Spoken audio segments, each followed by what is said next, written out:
Hello friends, ഇന്ന് നമ്മൾ മാങ്ങ അച്ചാറിടാൻ പോവുകയാണ്. അതിനുവേണ്ടി ഞാൻ ഇത്രയും മാങ്ങ എടുത്തിട്ടുണ്ട്. 5 സ്പൂൺ മുളക് പൊടി എടുത്തിട്ടുണ്ട്, കാശ്മീരിയാണ്. ഇത്രയും മഞ്ഞൾപ്പൊടി എടുത്തിട്ടുണ്ട്, ഉലുവ എടുത്തിട്ടുണ്ട്, കരിയാപ്പില ഇത്ര എടുത്തിട്ടുണ്ട്, പൊടിച്ച മുളക് പൊടി ഇത്ര എടുത്തിട്ടുണ്ട്, ഇഞ്ചി ഇത്ര എടുത്തിട്ടുണ്ട്, വെളുത്തുള്ളി ഇത്ര എടുത്തിട്ടുണ്ട്. ഇനി നമുക്ക് ചീനിച്ചട്ടി അടപ്പത്ത് വയ്ക്കാം. ഉരുളി അടപ്പത്ത് വെച്ചിട്ടുണ്ട്. ചീനിച്ചട്ടി നേരത്തെ പറഞ്ഞു പോയി. ഉരുളി അടപ്പത്ത് വെച്ചിട്ടുണ്ട്. ഇനി നമുക്ക് എണ്ണ ഒഴിക്കാം. നല്ലെണ്ണയാണ് ഞാൻ ഒഴിക്കുന്നത്.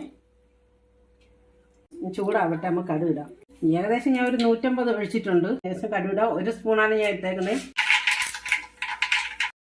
കടു പൊട്ടിയിട്ടുണ്ട്. നമുക്ക് വെളുത്തുള്ളി ഇഞ്ചി ഇടാം. കരിയാപ്പിലയും കൂടെ ഇടാം. അതിൻ്റെ കൂട്ടത്തിൽ ഉലുവയും കൂടെ ഞാൻ ഇടുന്നുണ്ട്. ചുവന്നിട്ടുണ്ട്. ഇനി നമുക്ക് മുളക് പൊടി ഇടാം. ചതച്ച മുളക് പൊടി ഉണ്ടല്ലോ, അത് ഇച്ചിരി ഇടാം.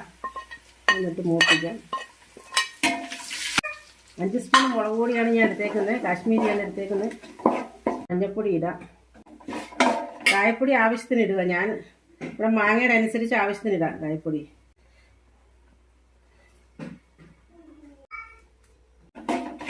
ഞങ്ങൾക്ക് ഉപ്പിടാം. നമുക്ക് ശകലം വിനാഗിരിയും കൂടെ ഒഴിക്കാം, പൂത്ത് പോവാതിരിക്കാൻ വേണ്ടിയാണ് ശകലം വിനാഗിരി ഒഴിക്കുന്നത്. മാങ്ങ ഇടാൻ ഞാൻ മാങ്ങ വെയിലത്ത് വെച്ച് ഒന്ന് വെള്ളം ഈർപ്പം കളഞ്ഞതാണ്. പൂത്തു പോകാതിരിക്കാനാണ് ഞാൻ അങ്ങനെ ചെയ്യുന്നത്.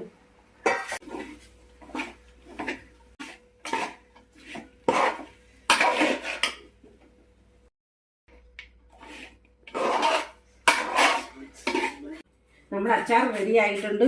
അതുകൊണ്ട് തന്നെ ഞാൻ വെള്ളം തൊടാതെ മാങ്ങ എത്തി വെയിലത്ത് വെച്ച് ഉണക്കി അതിൻ്റെ വെള്ളം എല്ലാം കളഞ്ഞിട്ടാണ് ഉണ്ടാക്കിയേക്കുന്നത്. അതുകൊണ്ട് എത്ര നാൾ വേണമെങ്കിലും ഇതിരിക്കും. വെള്ളം തൊടാതെ ഞാൻ ഉണ്ടാക്കിയ അച്ചാറാണ്. എത്ര നാൾ വേണമെങ്കിലും ഇരിക്കും. നിങ്ങൾ ഇതേപോലെ ട്രൈ ചെയ്യുക. നമുക്ക് മാസങ്ങളോളം വെച്ചിരുന്ന് കൂട്ടുകയും ചെയ്യാം.